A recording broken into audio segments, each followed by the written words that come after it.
Haleluya. Puji Tuhan, kita berjumpa kembali dalam kasih dari Tuhan Yesus Kristus. Dan saya berdoa supaya semua kita dalam keadaan baik-baik dan bisa mengalami kasih karunia Tuhan di dalam hidup ini. Kita bersyukur bahwa Tuhan Yesus adalah Tuhan yang setia, Tuhan Yesus adalah Tuhan yang baik, Tuhan Yesus adalah Tuhan yang mengasihi semua manusia. Oleh sebab itu, kami dengan sukacita, dengan terbeban supaya apa yang telah Tuhan kerjakan di dalam hidup kami bisa menjadi milik semua orang. Artinya bisa didengar semua orang dan juga bisa dialami oleh setiap manusia. Jika Anda mau buka hati, tetapi jika Anda tidak mau buka hati, ya itu kembali kepada masing-masing. Tetapi tidak ingin menerima keselamatan itu, terus kami berdiam diri. Kami tidak ingin menerima kebaikan Tuhan, terus kami berdiam diri. Kami berdosa kalau kami berdiam diri, karena Tuhan memerintahkan di dalam firman-Nya bahwa pergi dan jadikan semua bangsa muridku. Barang siapa yang dibaptis akan diselamatkan. Ini menjadi tanggung jawab dan tugas kami sebagai orang yang sudah mengalami Tuhan, maka kami harus terus memberitakan, terus harus menyaksikan apa yang telah Tuhan kerjakan di dalam hidup kami. Dan pada kesempatan ini, kembali kita akan mendengarkan sebuah kesaksian yang bagaimana seseorang mengalami perjumpaan dengan Tuhan. Ya, tadinya dia tidak percaya, tetapi Tuhan Yesus menyatakan dirinya, Tuhan Yesus menyatakan kuasanya lewat penglihatan dan juga lewat suara yang didengar secara audible. Nah, inilah yang membuat narasumber tidak bisa membantah bahwa Tuhan Yesus itu adalah Tuhan dan Juru Selamat.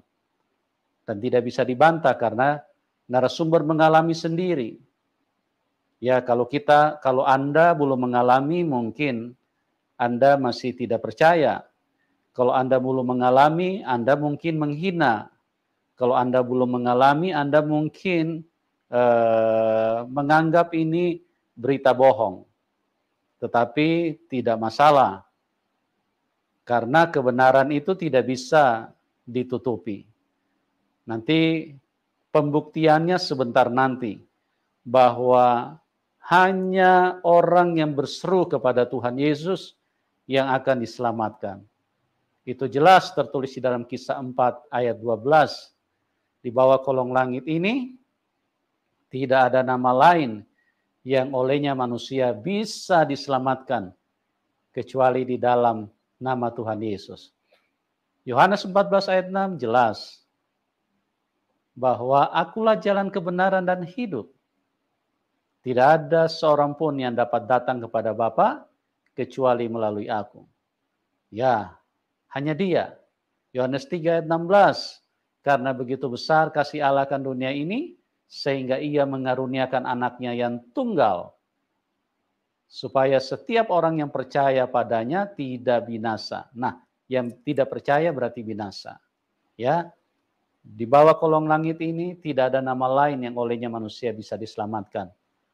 Di bawah kolong langit loh. Jadi saya percaya semua yang menyaksikan acara ini berarti Anda semua tinggal di bawah kolong langit. Karena kalau Anda sudah tinggal di atas langit, maka Anda tidak menyaksikan YouTube lagi. Anda tidak menyaksikan video lagi.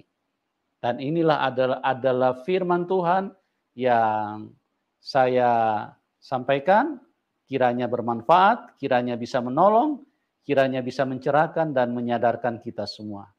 Oke, kita sambut narasumber kita, Bapak Firkam.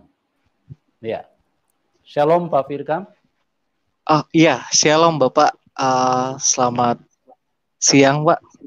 Puji Tuhan, sore hari ini saya hadir di TV channel Bapak Yusuf Manubulu. Terima kasih Puji Pak Tuhan. karena sudah Ya. memberikan saya kesempatan untuk bersaksi di salurannya Bapak. Hai Baik. Apa semuanya, kabar Pak? sahabat-sahabat yang dikasih Tuhan. Apa kabar Baik, Pak puji Tuhan Firkam? Pak. Iya, puji Baik, Tuhan. puji Ya. Tuhan. Baik Kameranya Pak. bisa Puji turun. Tuhan, baik. Iya, baik. Ya. Puji Tuhan. Ya. Kameranya bisa turunin sedikit Pak, biar agak presisi dengan layar. Diturunkan. Ya, oke, mantap. Ya, terima kasih Pak, atas kehadiran Bapak di link ini, dan kesaksian Bapak akan memberkati banyak orang.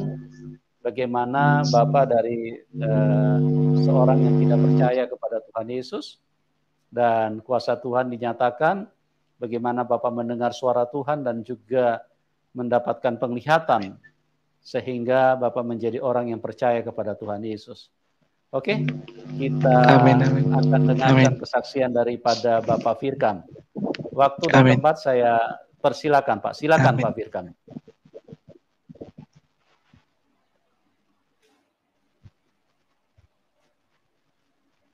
Ya, silakan Pak. Fikram. Ya, Pak Fikram. Pak, layarnya bisa ini Pak, dituruni sedikit Pak layarnya, agak berubah posisinya. Shalom semuanya dan selamat siang semuanya. Pak ya, Fikram, shalom dan selamat siang semua. Ya Pak. Kameranya dituruni sedikit Pak, kameranya. Turuni lagi Pak, kameranya. Turun lagi. Seperti tadi Pak, turuni. Ini Pak. Ya, sedikit lagi Pak, sedikit lagi. Turuni sedikit lagi. Ini Pak. Ya, oke. Ya, shalom semuanya, selamat sore semuanya. Waktu Indonesia bagian tengah. Perkenalkan, nama saya Fikram. Tepatnya Fikram Rauf. Saya berasal dari Kota Makassar, Sulawesi Selatan, dan pada hari ini saya menyaksikan kebaikan Tuhan dalam sepanjang kehidupan saya selama berjalan 14 tahun. Kebaikan Tuhan dalam hidup saya, bersama saya, istri dan anak-anak, ketiga anak saya itu luar biasa. Sebelum saya lebih jauh, sekali lagi saya perkenalkan diri bahwa nama saya Fikram Rauf, berasal dari Kota Makassar, Sulawesi Selatan. Saya ingin menyaksikan kebaikan Tuhan. Kenapa bisa saya dipulihkan Tuhan, bertemu Tuhan, sekalipun itu hanya melalui pendengaran, sekalipun itu juga hanya melihat Tuhan melalui cahayanya Dia. Dan sore hari ini saya ingin menyaksikan dan membuktikan cinta kasih Tuhan Yesus kepada kehidupan saya pada saat ini. Oke, saya dari awal untuk menyaksikan Tuhan. Saya bertemu Tuhan melalui suara, melalui perjumpaan itu dengan cahaya dalam bentuk wujud manusia itu pada saat ketika saya masuk ke dalam gereja bersama dengan istri saya. Oke, jadi mungkin saudara-saudara yang menyaksikan kesaksian saya pasti sudah tahu melalui nama saya siapa, Fikram Rauf. Pasti kita akan berpikir Fikram Rauf, apalagi marganya di belakang Rauf. Pasti semuanya sudah tahu bahwa ternyata marga Rauf itu adalah Muslim. Ya memang benar, saya asal muasalnya dari sana, dari Muslim, dan mohon maaf bagi keluarga saya dan saudara-saudara saya yang menyaksikan kesaksian saya pada hari ini. Ini bukan untuk menghina, ini bukan untuk mendiskriminasi, tetapi saya membuktikan bahwa Tuhan Yesus itu tidak memilih agama, tetapi Tuhan Yesus memilih kita secara pribadi dengan perjumpaan yang luar biasa. Jadi asal muasalnya saya berjumpa dengan Tuhan Yesus dalam perjalanan kehidupan saya, dalam kehidupan saya yang mungkin begitu maaf terlalu berat. Jadi papa saya almarhum dengan mama saya almarhum adalah seorang pasangan suami istri yang luar biasa. Jadi papa saya adalah seorang Muslim. Mama saya dulunya seorang Kristen. Dengar baik-baik, mama saya dulunya seorang Kristen. Mereka berjumpa melalui pertemuan yang luar biasa. Dan ketika mereka menikah dan mama mengandung saya dalam kandungannya 4 bulan. Saya belum lahir. Tetapi dalam usia 4 bulan itu, papa dan mama saya itu terpisah oleh karena sesuatu hal yang saya tidak perlu cerita panjang kali lebar. Hanya mereka terpisah dan mama menjalani kehidupannya sebagai seorang wanita, sebagai seorang janda juga, dan papa saya almarhum juga menjalani kehidupannya sebagai seorang laki-laki. Nah, saya terlahir dalam kehidupan itu, menurut waktu saya masih kecil itu saya tidak punya apa-apa.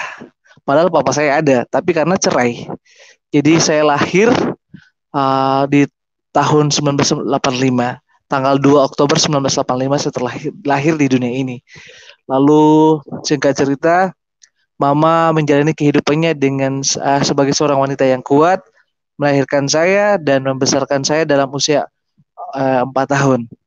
Nah, usia saya 4 tahun, almarhum mama menikah lagi dengan seorang laki-laki baik.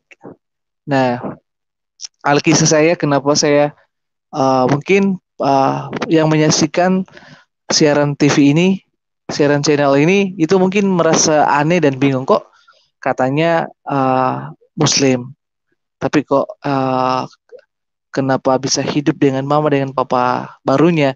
Nah, singkat cerita gini, mama saya bercerai dengan papa saya, lalu mama kembali di ajaran lamanya, yaitu seorang Kristen Katolik, lalu menikah lagi dengan seorang Kristen Protestan. Nah, mereka menjalani hubungan suami istri dan saya sudah ada di dunia itu pada waktu usia saya 4 tahun mereka menikah.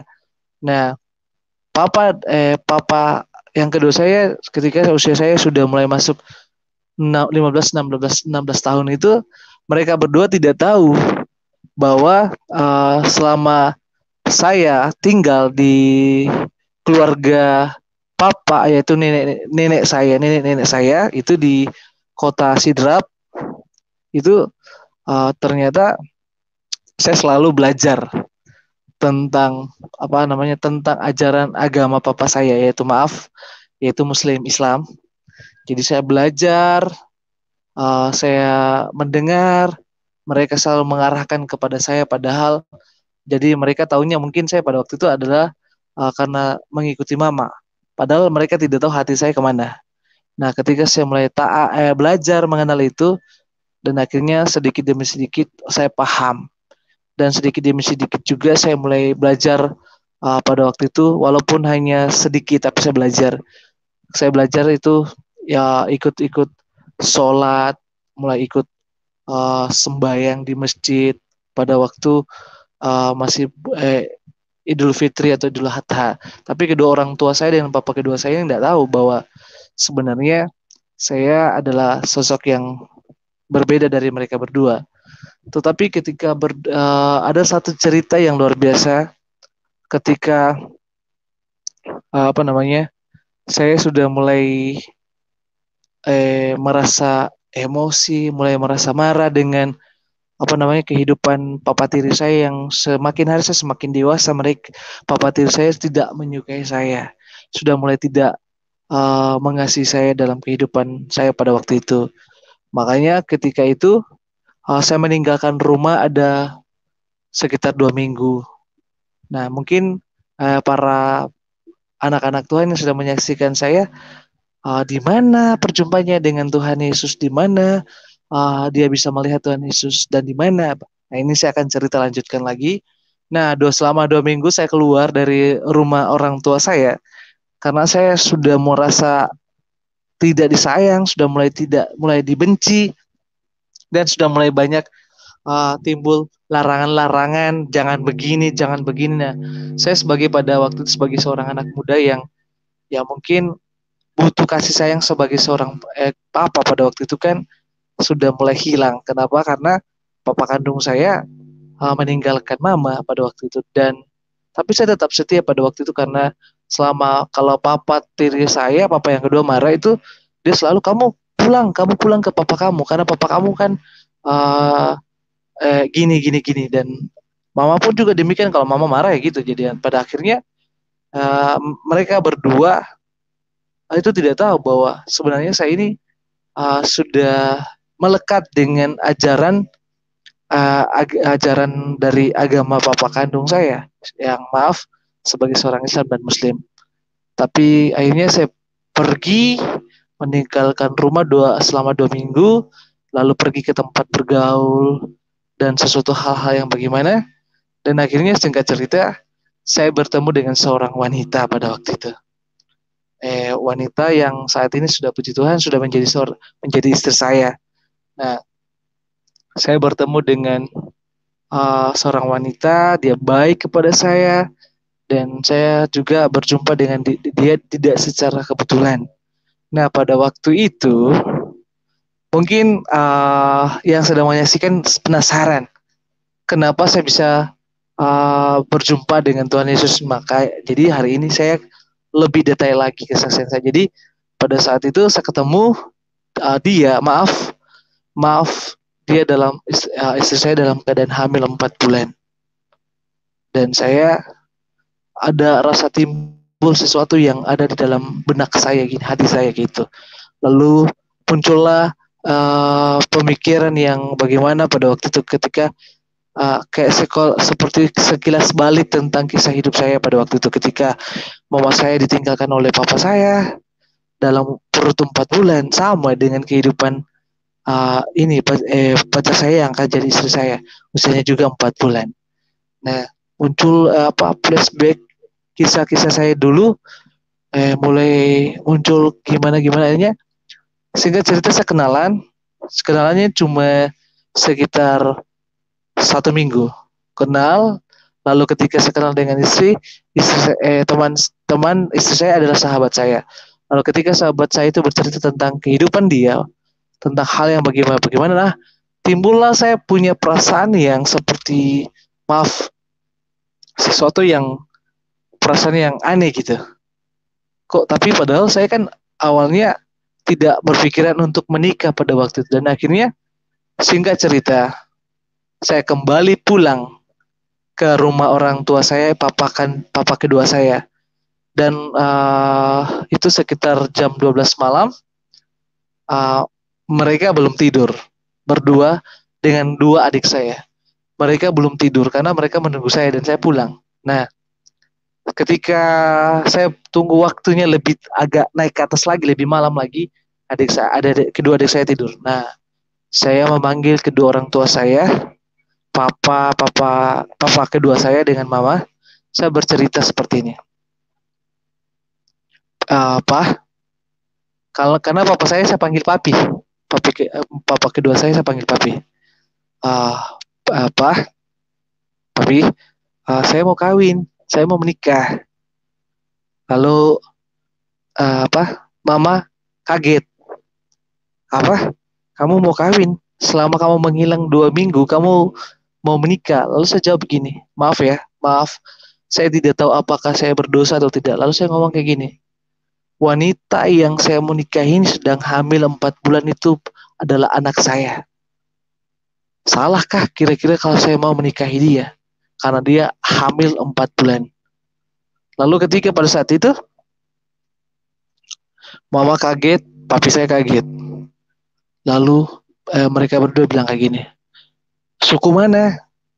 Saya bilang dia asli suku Makassar. Lalu Malino, kayak gitu. Nah, mereka kaget.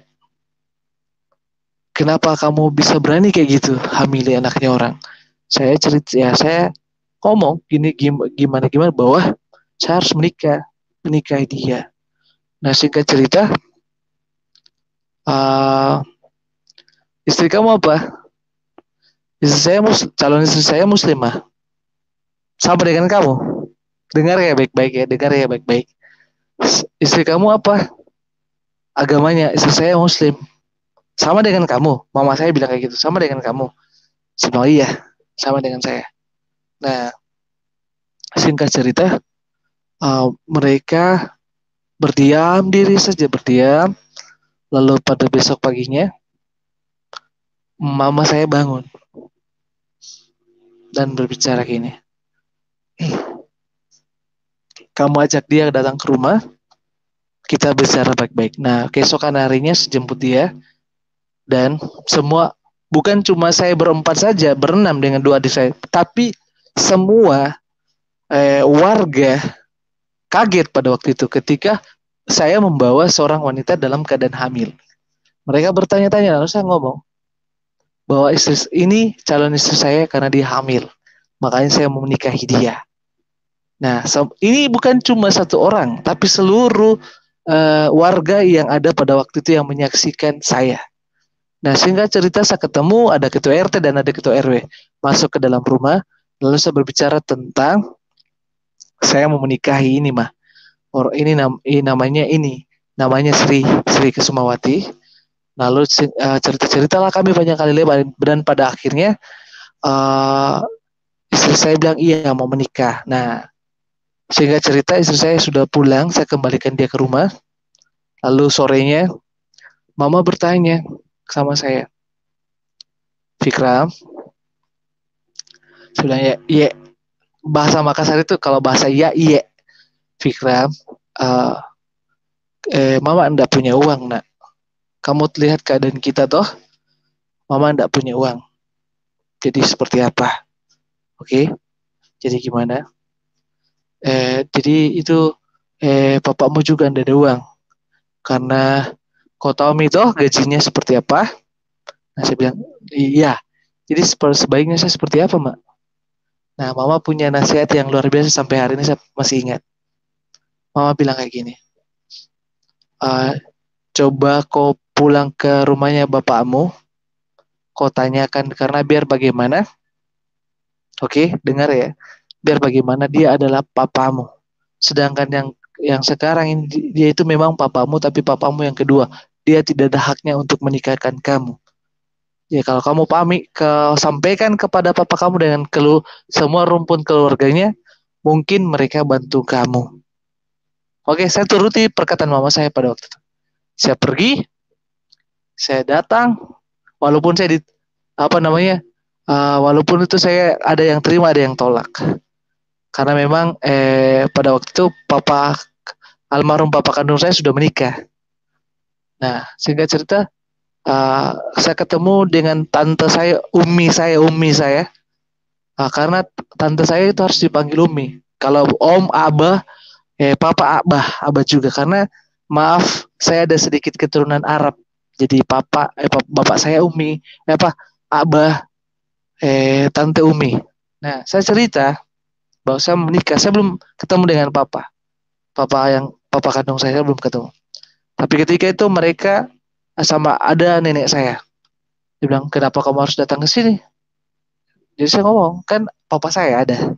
Jadi bapak kamu udah di sini, kamu cari dia di kantor polisi situ. Karena papa saya seorang polisi.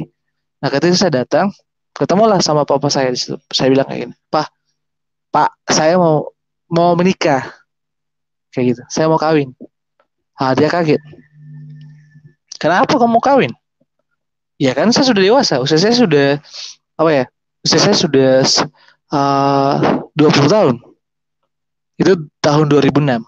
Usia saya sudah 20 tahun. Jadi saya mau menikah.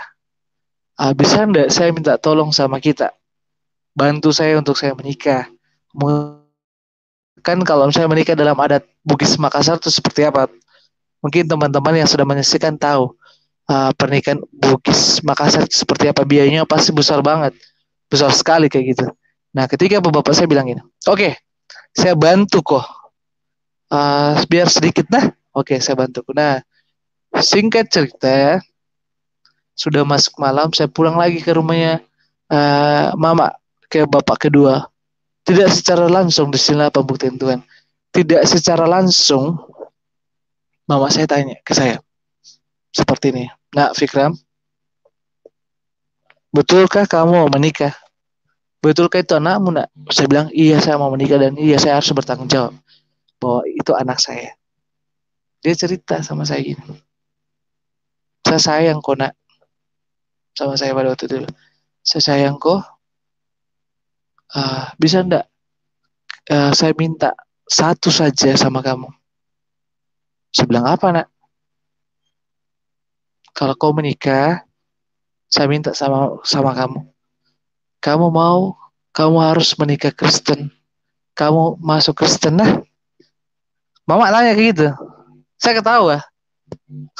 Kok bisa gitu. Dalam hati bilang, kok mama suruh saya menikah Kristen. Nah pacar saya Muslim dan saya juga.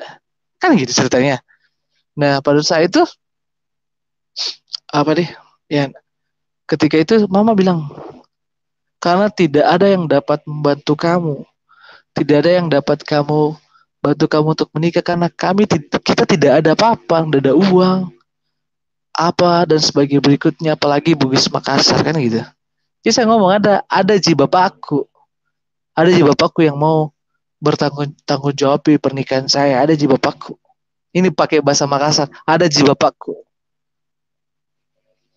Lalu pesan yang kedua mama, kalau kamu percaya dengan Tuhan Yesus kamu dalam masa kesulitan, kamu bicara saja sama dia.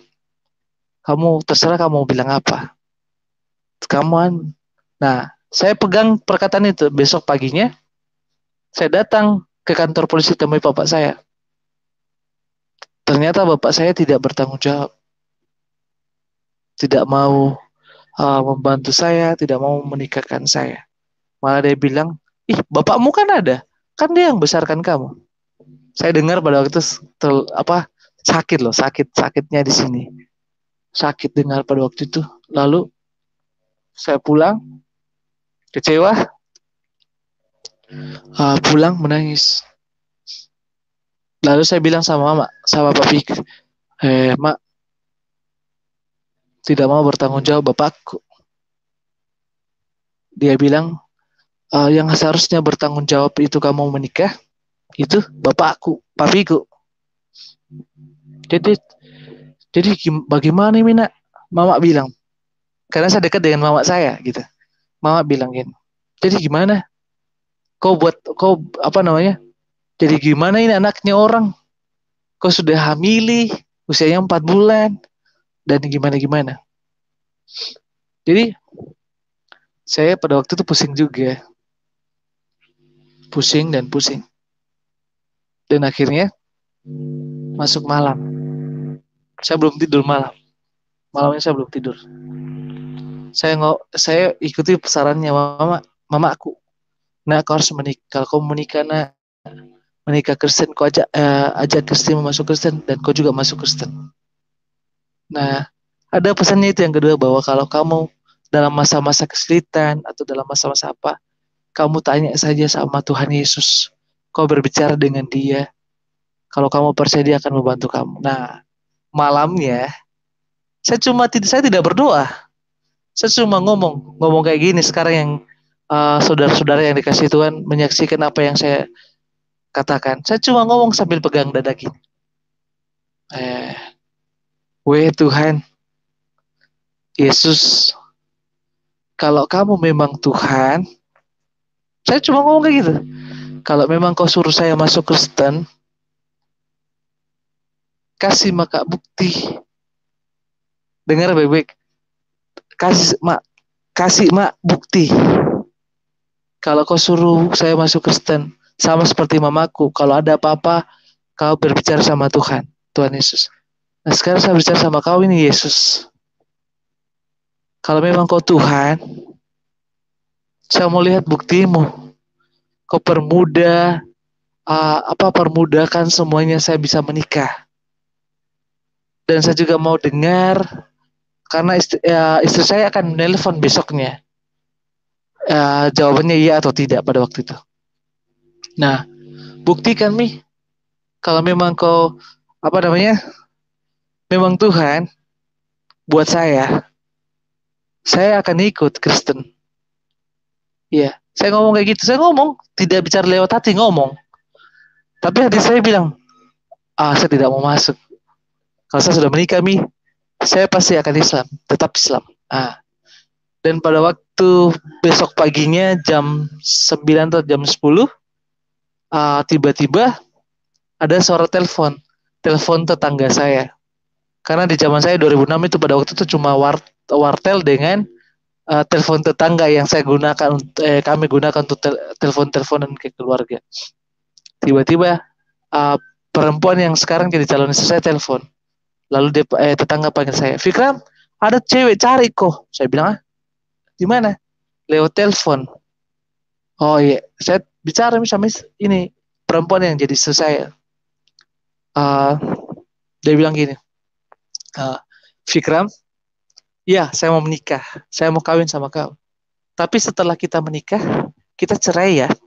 Itu loh, dia bilang kayak gitu sama saya. Setelah kita menikah, kita cerai. Saya bilang, ya oke, gak apa-apa.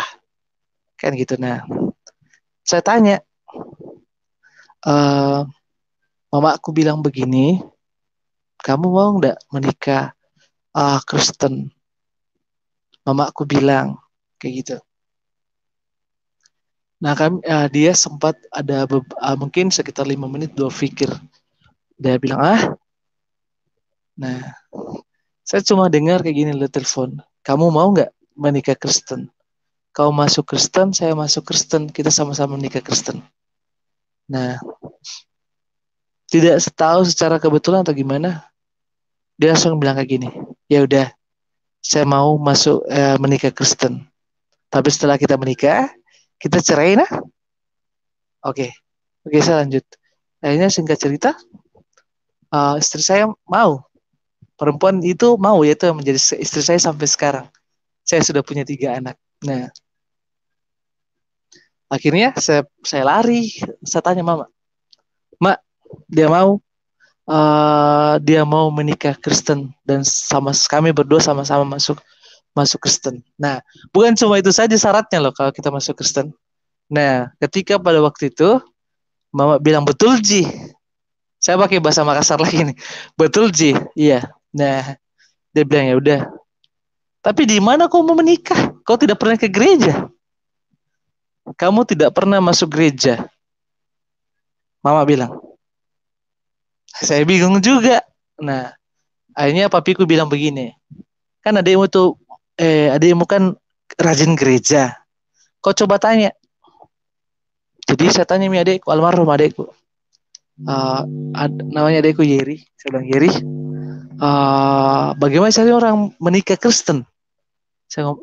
Dia juga kan masih muda karena dia tidak tahu juga. Jadi dia bilang, begini saja. Besok kan lusa kan hari Minggu. Iya. Pergi maki dulu gereja. Bawa itu pacar tak, baru tanya-tanya maki saja, cari tahu maki saja di pendeta toh. Oke. Saya ikuti saya ajak nih pacarku, saya telepon dulu. Saya telepon lewat wartel. Saya tanya pacarku kayak gini. Namanya dulu kan dia pacar saya pakai nama samaran namanya Ica. Padahal namanya Sri. Ica, kamu mau nggak saya ajak besok ke gereja? Kalau kau mau, saya jemput kok besok kan Sabtu, besok malam. Kau nginap di tempat saya, kita pagi-pagi ke gereja karena ibadahnya jam 7:30. Jadi iya dia mau. Nah, jadi ketika sudah masuk malam, saya tanya lagi tentang yang mama saya suruh. Saya bicara lagi sama ini yang sekarang jadi Tuhan saya. Saya bilang kayak gini, Yesus, yang pertama kamu sudah tolong saya, kamu bantu saya. Oke, yang kedua ini tolong lancarkan langkah saya karena lusa itu saya mau ke gereja. Kalau memang kau mau tolong saya akan masuk Kristen. Saya ngomong gitu lagi. Itu yang kedua kalinya. Saya masuk Kristen. Nah, akhirnya besoknya istri saya bilang kayak gini. Kayaknya saya tidak bisa datang karena banyak sesuatu hal dan sesuatu hal. Nah, seperti itu singkat ceritanya. Nah, saya sudah mulai kecewa tentang apa? Tentangnya muncul semua itu dari papa saya, papa kandung saya, dan juga salah satunya Yesus. Tapi sahabat yang dikasih Tuhan percaya atau tidak? Tiba-tiba perempuan yang namanya yang sekarang jadi istri saya itu datang. Dia telepon saya, jemput dia. Lalu saya kaget. Ya, saya bilang mau dijemput kemana? Tapi dia datangnya sekitar jam 9 malam. Istri saya ada kok, nanti dia sebentar dia bersaksi. Nah, saya jemput dia malam jam 9. Saya jemput, saya rental motor pada waktu itu. Lalu saya jemput dia dan sampai di rumah. Saya tidak bilang, luar biasa, Yesus luar biasa apa tidak. Karena saya sudah tidak sadar kayak gitu. Jadi, saya sudah tidak ingat. Dia datang, cerita bermalam lah di rumah. Karena rumah kami pada waktu itu bukan dalam bentuk rumah, tapi dalam bentuk kos-kosan. Karena papa tiri saya bangkrut karena sesuatu hal. Sehingga kami harus tinggal di bawah rumah. Orang yang punya rumah tinggal di atas, kami di bawah. Jadi ukurannya cuma ya seperti ini yang kalian lihat sekarang. Kayak begini. Ini tempat tinggal saya. Ya, ini ukurannya. Seperti ini. Kami kami tidur di situ, kami makan di situ, ruang masak juga di situ. Dan kamar mandi tidak ada. Jadi kami mandi di situ. Cuma dipelet dengan sarung kayak gitu. Itu rumah orang tua saya. Nah, saya jemput istri saya. Bermalamlah kami. Nah, besok pagi kami ke gereja. Nah, kami ke gereja pagi-pagi. Gereja, nama gerejanya saya tidak usah sebut panjang, tapi belakangnya saya Gereja Tabernakel, kabar mempelai, ya gitu ya. Nah, singkat cerita, saya sama istri jalan ke gereja itu. Nah, semua kan biasa kalau orang pertama kan jemaat yang baru kan biasanya diberikan salaman-salaman lalu bertanya namanya siapa, tinggal di mana, dari mana. Nah, mereka pun juga seperti itu, mereka bertanya setelah selesai ibadah. Halo, ini jemaat baru ya? Ya, dari mana nama? Ya, saya bilang nama saya Fikram Rauf. Lalu istri saya bilang namanya Sri Kesumawati. Nah, mereka kaget. Siapa yang antar ke gereja? Ya, saya bilang adik saya. Siapa adiknya? Saya bilang adik saya namanya Yeri. Yeri siapa? Yeriko. Nah, jadi dia bilang, ini kakaknya. Siapa? Iya, saya kakaknya. Dia bilang, dia cuma bilang selamat ya sudah datang ke gereja. Iya. Lalu singkat cerita, saya pergi ke kantornya, kantor kan gereja, rumahnya pendeta dengan kantornya dalam satu lingkungan. Nah, saya berbicara lah sama bapak pendetanya, almarhum, karena beliau sudah meninggal. Tapi 2006 dia yang layani kami. Nah, saya bertanya, bapak pendetanya bilang, iya kenapa? Ya saya dengan Fikram, saya kakaknya Yeri. Saya mau minta tolong Pak, saya mau menikah. Lalu dia bilang, iya bisa. Lalu menikah, lalu dia tanya, kamu asal gereja mana? Saya kaget sambil ketawa, sambil lihat itu. Saya bilang, aduh maaf Pak, saya belum pernah ke gereja.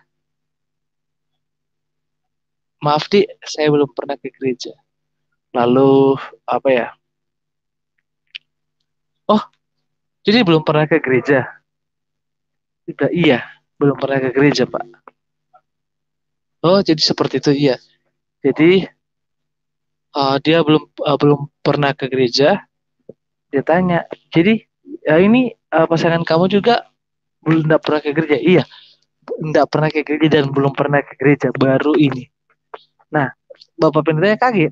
Lalu ini calon istri saya, dia Muslim juga Pak, sama seperti saya. Dia kaget apa? oh kamu Muslim? Iya. Dia kaget, nah adik kamu Kristen, kenapa kamu bisa Muslim? Nah saya cuma bilang itu, ya saya Muslim Pak. Gitu.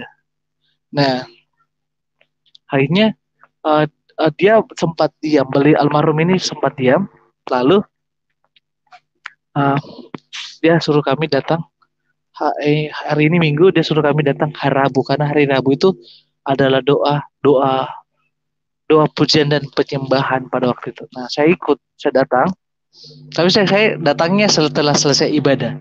Saya datang sama ini calon istri. Saya datang lalu bertanya, Nak Fikram, Om akan nikahkan kamu, tapi dengan syarat apa?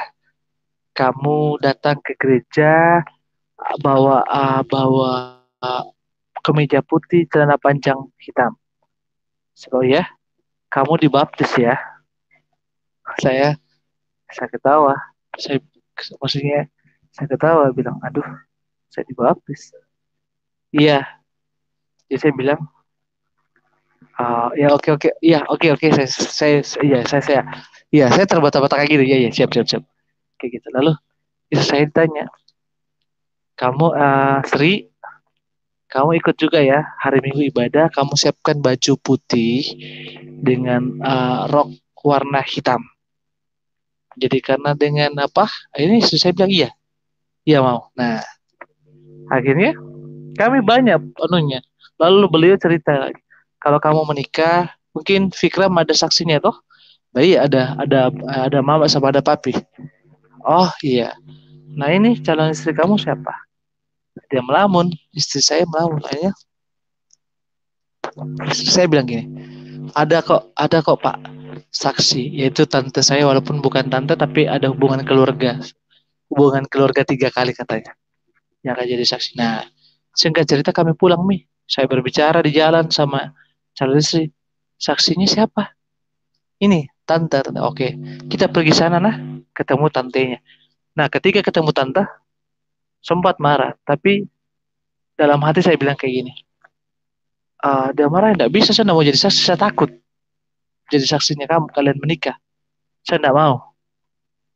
Jadi saya bilang kayak gini lagi, Yesus, ini yang ketiga kalinya lagi saya minta, luluhkan hatinya, biar dia jadi saksi saya, jadi saksinya istri saya, calon istri saya, kayak gitu. Karena buktikan buktikan mujizatmu.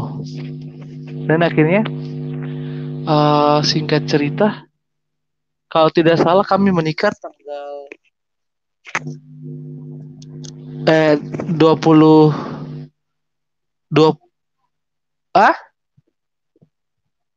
tanggal 21 bulan 12. 21 bulan 11 ya? Oh, tanggal 21 bulan 8, Pak. Saya menikah tanggal 21 bulan 8, ya.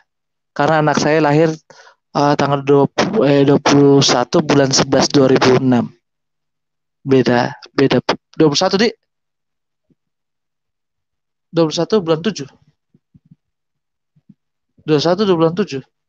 Pas kita menikah kan sudah malam tahun baru. Malam pesta rakyat.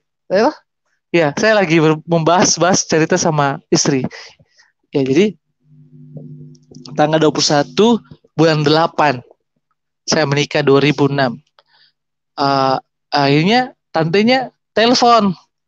Nah, dia bilang, iyo, dia mau menikah jadi saksi karena kasihan, karena sudah usia perutnya calon istri saya sudah masuk 4 bulan. Anak saya lahir bulan 11. Berarti dari bulan 7. Pokoknya 9 bulan lah kayak gitu.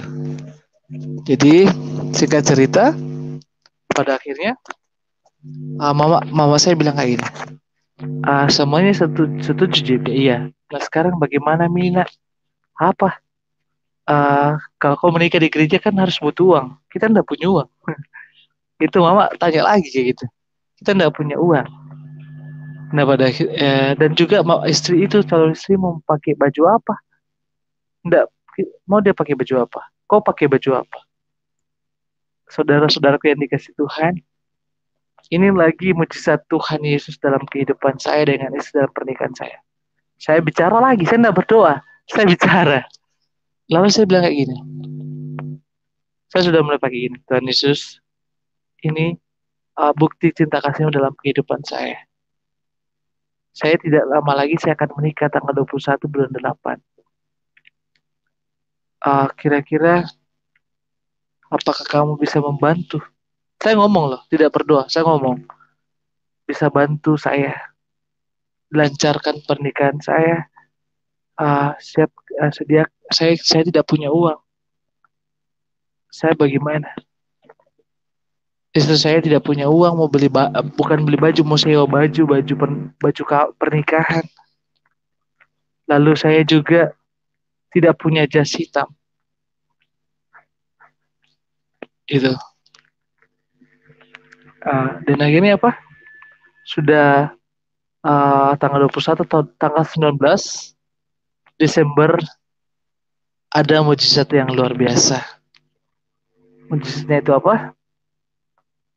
Saudara dari almarhum mama saya bilang gini, hey Vikram, ya, kau mau menikah kah? Kau mau menikah? Iya, saya mau menikah. Apa yang kamu butuhkan? Sepatu pantopel, kemeja putih dengan jas hitam. Nah, saya bilang, celana kainmu ada Ci? Ada Ci celana kainku. Dan akhirnya dia bilang apa? Oke, kamu datang besok tanggal 20. Kau ambil saya kasih kok.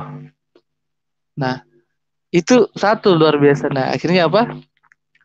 Saya pinjam tanggal 20-nya dan akhirnya apa? Tanggal 21-nya ternyata calon istri saya itu ada berkatnya tiba-tiba, dan ada berkatnya melalui apa tabungannya. Kan istri saya itu ada tabungannya sebesar 50 juta pada waktu itu. Setiap bulan dia terima bunga banknya, dan akhirnya apa? Dia pakai bunga banknya untuk sewa baju pernikahan.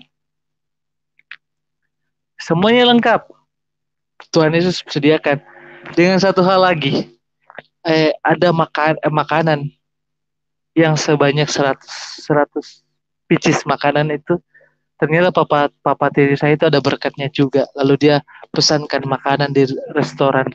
Ya, di Makassar itu pada waktu itu restoran Babuden sangat terkenal. Jadi restoran Babuden yang membawa makanan. Ini sudah hariannya. Dan juga tiba-tiba tanggal 20-nya, besoknya hari ya, Pak Pendeta telepon tetangga. Dia bilang begini, nah Fikram, nggak usah nikah di gereja.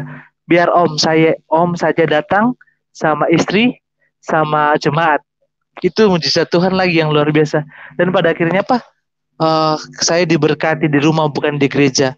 Pernikahan saya disaksikan banyak orang, tetangga-tetangga, karena tempat tinggal saya itu jalan yang bisa dilalui mobil 2, bukan jalan raya tapi jalan seperti itu. Dan semua tetangga datang melihat dan mendengarkan pemberkatan nikah kami, bahwa istri saya masuk Kristen, saya masuk Kristen, dan sempat tetangga saya ada sedikit bibirnya agak bengkok kayak gitu, nggak senang tuh karena saya gimana. Nah, Tuhan memberikan bukti janjinya terhadap saya.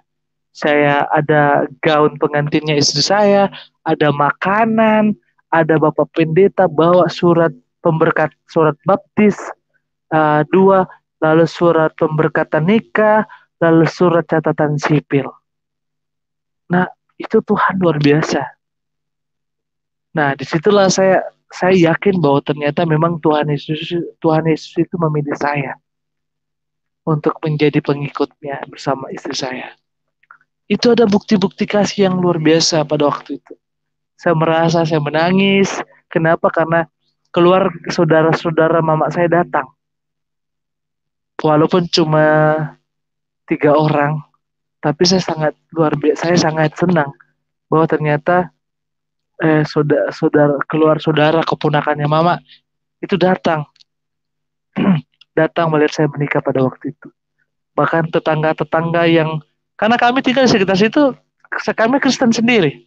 tetangga itu Muslim, lalu ketua RT baik, ketua RW baik, mereka menyediakan kami. Karena pada waktu itu saya belum ada KTP, istri saya ada, saya belum ada KTP. Dengan apa, mereka yang nguruskan KTP saya tentang menikah. Lalu dia bilang kayak gini, di KTP kamu nama kamu Fikram, kamu bikin, saya bilang jangan dulu, jangan dulu. Nanti saya setelah selesai menikah, barulah saya buat KTP. Oh ya, oke, nah. Jadi semuanya itu luar biasanya Tuhan. Istri saya diberkati melalui itu apa? Bunga bank, bunga itu bilet ya. Dengan apa? Lalu ada juga yang pinjamkan kami uang untuk dia beli sewa gaun pengantin dan alat make upnya semuanya. Jadi kayak gitu. Dan akhirnya semua Tuhan luar biasa. Kami akhirnya diberkati dan menikahlah kami. Nah, singkat cerita, kuasa Tuhan lebih nyata pada waktu itu adalah ketika saya sama istri ke gereja. Ada acara KKR yang di, saya harus sebut pengkhotbahnya itu marganya Pardede dari Jakarta. Nah, KKR pada waktu di gereja itu juga Tabernakel. Nah, saya datang sama istri hujan gerimis, hujan gerimis. Lalu saya datang, mereka semua KKR. Lalu ada acara yang namanya, saya mendengar suara Tuhan, gembalanya, pendetanya bilang, ada yang ada yang dia mau temui. Dia ngomong. Jadi saya mengundang jemaat Tuhan, silakan bangkit berdiri di atas kursinya, dan yang mau maju ke depan, ayo kita maju ke depan. Nah, jemaat pada waktu itu maju semua. Yang kecuali oma-oma dan opa-opa tidak maju karena mungkin sudah tua. Nah, saya duduk paling belakang, paling ujung gereja, dekat jendela, sama dengan gambar yang saat ini saudara-saudara yang dikasih. Saya duduk paling belakang dekat jendela sama istri. Nah, semua orang pada waktu itu mereka berdoa, mengangkat tangan, kedua tangan begini sambil mereka menangis teriak-teriak, oh haleluya haleluya kayak gitu. Nah, saya ditegur, dia bilang gini, Fikram, sudah ya, naik, ayo naik ke atas. Saya bilang enggak usah, dengan gaya enggak jadi. Saya bilang enggak Ji, oh ya Pak. Jadi mereka naik semua, saya sama istri di kursi J2, kursi duduk. Nah, disinilah Tuhan itu bekerja dalam hidup saya. Tiba-tiba ada sosok yang seperti orang, tapi dia bercahaya dari ujung orang didoakan dari arah ke sana, dia turun, lalu dia jalan. Saya lati begini-begini terus, apa ini? Saya bertanya gitu, ini apa ya? Kok jalan ke saya dengan pelan, dia jalan. Sosok kayak manusia. Memang ada gambaran manusianya, tapi tidak ada rupanya, tidak ada kulitnya, tapi cahaya putih. Cahaya putih yang kayak, ya yang selalu saya bilang kayak Philips gitu, lampu Philips. Nah, dia jalan. Nah, tiba-tiba saya berdiri. Saya berdiri begini. Saya lihat, dia datang, dan akhirnya cahaya itu datang, dia pegang pundak saya, lalu dia kayak seolah-olah kayak gimana, dia peluk tapi dia pegang kepala saya, dan akhirnya apa? Tiba-tiba saya jatuh, bukan pingsan tapi saya jatuh, dari langsung jatuh, tak, saya berlutut, lalu muka saya itu cium itu lantai gereja, saya tutup muka saya dengan di depan cahaya itu, lalu saya menangis karena apa? Karena dosa-dosa saya. Karena semua itu dosa yang timbul dalam pikiran saya muncul dengan mata ini. Mata saya itu tertutup kayak gini. Itu kesalahan jalan lalu ganti-gantian lagi jalan, lalu jalan lah. Saya menangis. Menangis sambil teriak kayak anak-anak gitu. Kalau orang Makassar bilang kayak gitu, ngesan kayak gitu. Nah, semua orang pada waktu itu lihat saya, istri saya juga mungkin lihat, dia bingung atau gimana, udah tahu lah. Pokoknya keadaan saya kayak gitu. Nah, tiba-tiba saya menangis, lalu menangis, saya bilang ampun, saya minta ampun, ampuni saya Tuhan Yesus, ampuni saya. Saya ngomong kayak gitu, ampuni saya Tuhan Yesus, ampuni. Saya teriak. Lalu setelah itu cahaya itu pegang saya, lalu dia angkat saya berdiri. Iya, saya berdiri dengan air mata gimana, lalu orang saya buka mata, yang lihat saya itu balik semua ke saya, lalu ada majelis gereja itu panggil saya, ayo kita naik ke atas Fikram. Ya, saya dengan langsung jalan ke atas. Tapi sebelum saya didoakan, maaf, nama saya Fikram Rauf, nama asli saya itu, nama kecil sampai saya usia 20 tahun pada waktu itu tetap nama saya Fikram. Bahkan kalau saya keluar, saya jalan ke tempat saya tinggal, mereka tuh panggil saya Fikram. Bahkan teman-teman gereja saya panggil Fikram karena saya pakai nama Fikram kalau sehari-hari saya pagi, tidak pernah pakai nama Yeskel. Nah, tiba-tiba ada suara yang begitu besar tapi tidak keras, tapi dia manggilnya gini, Yeskel, Yeskel. Saya sempat menoleh kayak gini, yang dipanggil ini siapa? Saya colek itu yang pakai jas hitam, pakai kemeja, tanya, Pak, Bapak yang dipanggil ya? Nama Bapak Yeskel ya? Dia bilang enggak. Nah, saya bilang, saya bukan Yeskel, nama saya Fikram. Kan ngomongnya gitu. Dia cuma bilang, saya cuma bilang ada suara panggil saya. Tapi nama saya Fikram, bukan Yeskel.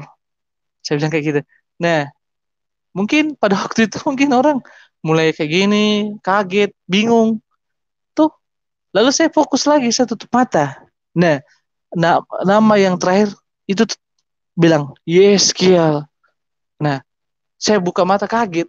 Lalu tiba-tiba Pak Pendeta Pardere di atas mimbar turun dan menghadap ke saya. Dan dia peluk saya. Dia berkata kayak gini, selamat, Tuhan memilihmu. Tetaplah bertahan dan jadilah hamba Tuhan. Begitu. Ucapan terakhir itu.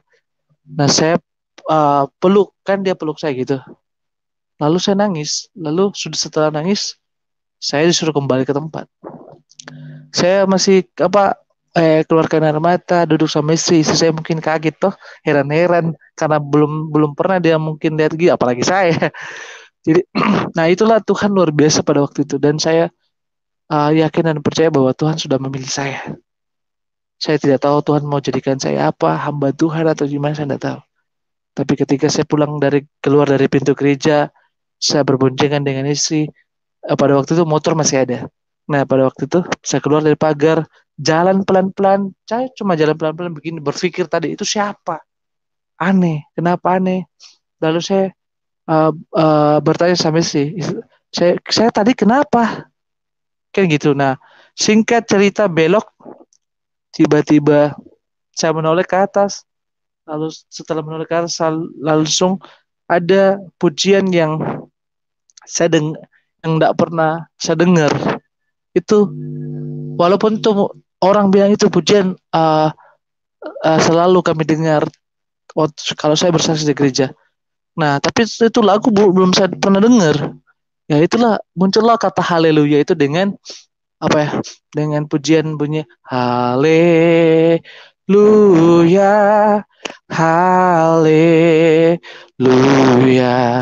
haleluya, dan itu terus sampai ke depan rumah saya. Nah, pada malam itu kan malam pesta rakyat, ramai orang karena kan bukan daerah perkampungan tapi daerah padat penduduk. Pada waktu itu saya pulang, sampai di pintu rumah, ketika itu saya lagi lihat langit, lalu ada langit itu kayak seolah-olah terbelah gitu. Itu penglihatan saya, bukan penglihatan orang lain, tapi itu penglihatan saya secara pribadi. Saya lihat langit terbelah, lalu ada sekumpulan banyak orang yang di atas itu, lalu tidak tahu dia loncat turun, dan dia kayak cahaya turun lalu datang ke saya. Nah, disitulah saya tiba-tiba capek, lelah, lalu tidur. Nah, secara tiba-tiba saya teriak, ampuni saya Tuhan Yesus. Nah, disitulah ada dua karakter yang muncul dalam hidup saya pada waktu. Kamu tidak boleh, kamu milik saya. Kamu harus ikut saya. Kamu milik saya karena kamu sudah berjanji. Nah, lalu suara yang kedua bilang gini, dia bukan milik kamu, dan dia adalah milik saya. Dia suaranya lembut. dia bukan milik kamu, dia milik saya. Dia akan tetap menjadi milik saya dan dia akan mengikuti saya. Kayak gitu, ngomong suara gitu gitu. Dan akhirnya karena mama pada waktu itu, ya saya percaya mama saya Kristen, papa saya Kristen, tapi dia tidak tahu tentang hal yang seperti ini. Dia pergi panggil majelis-majelis di mana saya bergereja pada malam itu. Lalu tiba-tiba semua majelis datang. Itu pun juga majelis bingung, Dik. Ya, majelis ini saya bicara sama istri. Jadi majelis bingung. Ada apa? Kok dia begini? Lalu gitu. Dan akhirnya malam itu saya tertidur. Besok pagi baru saya bangun. Jadi saya belajar tentang sesuatu yang baru, tentang sesuatu yang luar biasa. Itu apa? Saya pernah baca sedikit firman Tuhan di dalam Injil Yohanes 15 ayat 16 kalau nggak salah, bunyinya gini. Bukan kamu yang memilih aku, tetapi akulah yang memilih kamu supaya menjadi buah kayak gitu.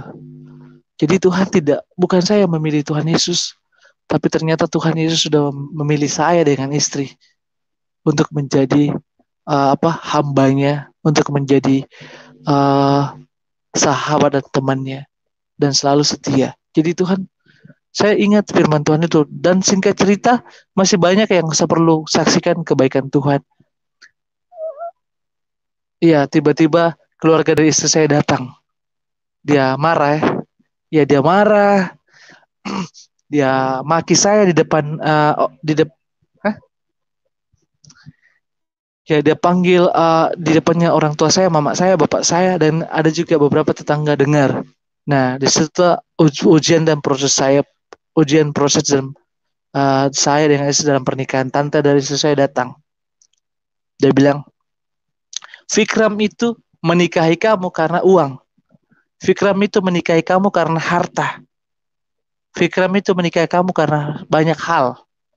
Tantenya gitu, berani. Tantenya datang sampai orang lihat semua. Lalu mama saya ngomong sebelum dia meninggal pada waktu, karena mama saya setelah saya menikah sudah berjalan 1 minggu 2 minggu, mama saya sudah mulai sakit, tiba-tiba sakit. Saya juga tidak tahu. Nah, tante istri saya datang. Dan saya juga tidak percaya kenapa tiba-tiba istri saya menangis lalu dia bilang dia ambil saja tante ini bilet saya, bilet yang isinya 50 juta. Itu saya kembalikan ini uang. Istri saya dalam keadaan memang menyerahkan semuanya, warisannya kepada tantenya. Ambil ini uang, ambil semua dan pergi, maki bahasa Makassar gitu. Pergi dan akhirnya saya ngomong sama istri saya sekarang gini, kamu pilih, kalau memang kamu mau menceraikan saya sesuai dengan peraturan kita, saya ceraikan, saya lepaskan kok. Tapi saudara sahabat yang pada saat ini menyaksikan, ternyata Tuhan membuktikan cinta kasih terhadap kehidupan istri saya. Tiba-tiba istri saya menangis besar, lalu dia berlutut loh. Dia berlutut cium kaki, dia cium kaki saya. Saya cuma bilang pulang Miko di rumahnya. Ini sudah berselang 2 minggu kami menikah, dia datang. Lalu saya bilang pulang Miko ke rumahnya orang tuamu, karena tantemu bilangin saya harta gitu. Saya mau harta kamu. Saya bilang maaf tidak, Ji. Saya ngomong gitu. Jadi saya lepaskan istri saya menangis. Saya sudah percaya Yesus. Dia ngomong kayak gitu. Saya sudah percaya Yesus. Saya sudah percaya Yesus. Saya tidak mau. Ambil hartaku. Dia kasih tantenya gitu. Dan akhirnya bukan cuma itu saja. Ada bukti cinta kasihnya Tuhan istri saya ke Tuhan dengan cara dia ambil pisau di depan banyak orang, dia gini tangannya. Ini bukti cinta kasih saya. Ini buktinya saya sayang saya mau jadi Kristen. Dia potong, dia iris tangannya dan masih ada garis tangan itu. Ya, dan sampai berdarah. Dan akhirnya saya peluk istri saya. Oke. Kita sama-sama menjalani hubungan kita dengan sungguh-sungguh. Nah, akhirnya tantenya pulang dan sambil dan saya tidak tahu singkat ceritanya, semua rumput keluarga besar dari istri saya sudah membuang istri saya dan juga keluarga saya sudah tidak menerima saya karena saya sudah jadi Kristen. Jadi sebenarnya masih banyak sih mau disaksikan melalui saya dengan istri saya, tapi mungkin inilah yang saya bisa buktikan kepada Tuhan. Dan ada satu janji ketika Tuhan menemui saya pada waktu itu. Saya dibawa sama Tuhan di suatu suasana yang luar biasa, di suatu tempat yang sejuk, ada gunung besar, ada pohon, satu pohon, lalu rumput-rumput itu warna hijau bersih. Lalu dia bilang kayak gini sama saya, jangan takut, ikutlah aku akan datang pada kali yang kedua untuk menjemput kamu. Dia ngomong sama saya kayak gitu, aku pada kali yang kedua akan datang menjemput kamu, di mana aku naik, di situ aku akan turun. Itu bahasa sampai hari ini saya pegang. Sekalipun dalam masalah atau tantangan pencobaan dalam kehidupan saya, dalam rumah tangga saya pegang itu. Yesus berjanji ke dalam hidup saya begitu. Dia akan datang pada kali yang kedua untuk membuktikan cinta kasih terhadap saya. Dia akan datang menjemput saya dan bersama-sama dengan dia. Jadi inilah kesaksian saya pada sore hari ini. Jikalau saya ada salah, saya minta maaf. Dan bagi keluarga saya yang ada di Jakarta, yang ada di mana saja, yang ada saat ada di Makassar, Jeneponto, yang mungkin saat ini sedang menyaksikan, sekali lagi saya minta maaf yang sebesar-besarnya. Bukan saya menjelek-jelekan agama, tetapi saya hanya mengatakan bahwa saya percaya Yesus, saya berjumpa dengan Yesus, dan memang benar bahwa Yesus itu adalah Tuhan buat saya secara pribadi dengan kehidupan istri dan anak-anak saya. Jadi saya ucapkan banyak terima kasih kepada Bapak Yusuf Manubulu yang telah mengundang saya, bahkan semua teman-teman yang dikasih Tuhan pada saat ini yang sudah menyaksikan kesaksian saya ucapkan banyak terima kasih, dan biarlah kesaksian saya ini semakin banyak yang menyaksikan dan semakin banyak orang-orang yang berani bersaksi di dalam kehidupannya. Oke, shalom dan selamat sore. Tuhan Yesus memberkati kita. Puji Tuhan, luar biasa ya. Tuhan Yesus terbukti bahwa Dia pengasih dan penyayang. Jadi bagaimana Tuhan Yesus menunjukkan kasih-Nya kepada seorang Vikram yang tadinya dari kepercayaan yang berbeda, tapi oleh kuasa Tuhan menyatakan penglihatan, bahkan pendengarannya bisa mendengarkan suara Tuhan. Dan itulah Tuhan yang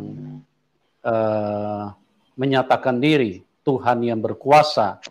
Karena kita bilang Tuhan Yesus adalah Tuhan berkuasa. Artinya kita sebut Tuhan berarti Dia maha kuasa. Dan Tuhan menyatakan diri, ya, artinya kuasa Tuhan itu tidak terbatas dan dialami oleh daripada Bapak Vikram. Dan itulah sebuah pengalaman yang luar biasa bagaimana Tuhan Yesus, Tuhan yang benar, yang tidak hanya tertulis di dalam buku, ya. Tuhan Yesus itu adalah Tuhan, adalah firman yang dicatat di dalam buku, ya. Jadi kalau Dia firman, maka Dia terbukti. Karena bagaimana perkataan Tuhan, bagaimana firman Tuhan itu bisa dibuktikan bahwa itu adalah kebenaran. Gimana firman Tuhan itu bisa teraktualisasi di dalam hidup manusia? Ya, dia harus terbukti dulu. Kuasa, dikatakan Dia maha kuasa. Dikatakan Dia yang ajaib, yang besar. Dan itulah. Jadi tidak terbatas, kapan saja, di mana saja, dalam situasi apapun, Tuhan Yesus bisa menyatakan kuasanya, bisa menyatakan kasih-Nya. Bahkan Tuhan Yesus memilih dan memanggil seseorang tidak berdasarkan kebaikan manusia. Jadi di dalam Tuhan Yesus tidak dibutuhkan amal, karena Tuhan Yesus mengasihi manusia tanpa melihat latar belakang kita. Ya, kita sekalipun tidak punya pendidikan, Tuhan Yesus tetap sayang kita. Sekalipun kita tidak punya uang, Tuhan Yesus tetap sayang kita. Sekalipun kita tidak punya harta, Tuhan Yesus tetap sayang kita. Tuhan Yesus baik, luar biasa. Terima kasih buat Pak Fikram atas kesaksiannya yang luar biasa, dan saya diberkati, dan saya percaya teman-teman yang menyaksikan acara ini juga diberkati, dan nama Tuhan dipermuliakan. Nah, singkat saja Pak Fikram, kira-kira pesan apa yang Bapak mau bagikan kepada teman-teman yang belum kenal Tuhan Yesus, yang belum percaya Tuhan Yesus? Kira-kira apa pesan Bapak supaya mereka pun bisa mengenal Tuhan Yesus? Karena hidup ini singkat, waktu kita juga singkat, jadi kita harus saling menolong, kita harus saling memberikan masukan. Siapa tahu ya bisa membantu menerangi, mencerahkan di dalam pikiran teman-teman yang belum kenal Tuhan Yesus. Oke, waktu dan tempat saya serahkan kepada Pak Fikram. Kira-kira pesan singkat apa yang Bapak mau bagi? Pesan saya bagi saudara-saudara saya yang yang belum percaya dengan Tuhan Yesus, maupun yang sudah percaya tapi malu-malu untuk bersaksi pada saat ini. Bagi saudara saya yang tidak percaya, dengar baik-baik.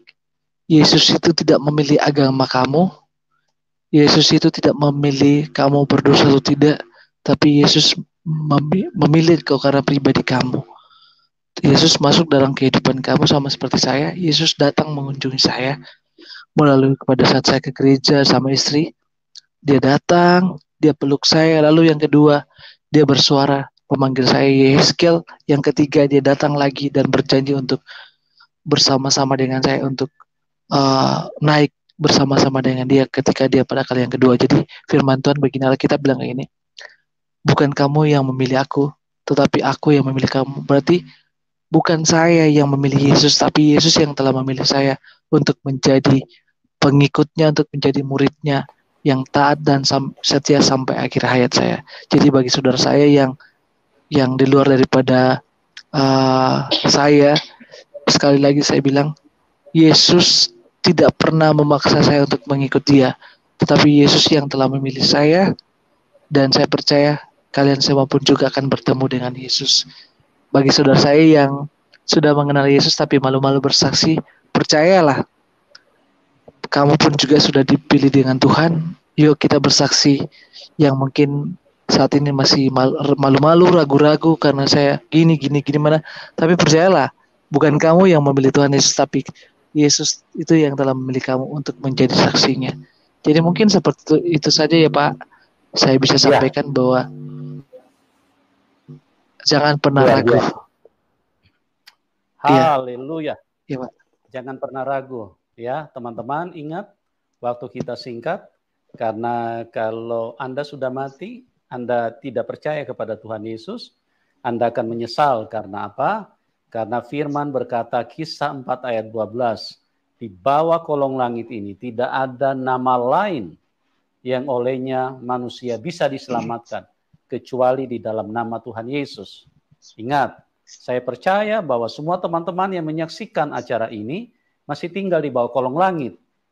Ya, belum ada kan yang pindah di atas langit kan? Nah, kalau Anda masih tinggal di bawah kolong langit, dengarkan, jangan sampai terlambat. Di bawah kolong langit ini tidak ada nama lain yang olehnya manusia bisa diselamatkan. Dan terlalu banyak firman-firman yang lain. Di dalam Yohanes 14 ayat 6. Akulah jalan kebenaran dan hidup. Tidak ada seorang pun yang dapat datang kepada Bapa kecuali melalui aku. Ya, tidak ada seorang pun yang dapat datang kepada Bapa. Ya. Berarti saya percaya lagi, saya sangat percaya bahwa yang menyaksikan tayangan ini semuanya kita adalah tergolong orang. Kalau kita tergolong orang, maka dengarkan firman Tuhan. Tidak ada seorang pun yang dapat datang kepada Bapa kecuali melalui aku. Ya, jangan sampai terlambat teman-teman, karena hidup ini singkat, dan kalau kita di luar Tuhan Yesus, kita mati, Anda langsung diterkam setan. Tapi kalau Anda percaya kepada Tuhan Yesus, maka kesempatan kita untuk pulang ke rumah Bapa di surga. Karena di dalam Yohanes 14 ayat 2, jangan gelisah hatimu, di rumah Bapakku banyak tempat tinggal. Oke? Terima kasih buat Pak Firkam. Ya, Pak Fikram. Terus terima kasih juga buat teman-teman yang sudah menyaksikan acara ini. Bagi Anda yang diberkati, mau mendukung Pak Fikram, bisa di layar deskripsi kami taruh nomor rekening beliau. Oke, terima kasih buat semuanya, dan Tuhan Yesus memberkati kita semua. Salam kemenangan buat kita semua. Amin.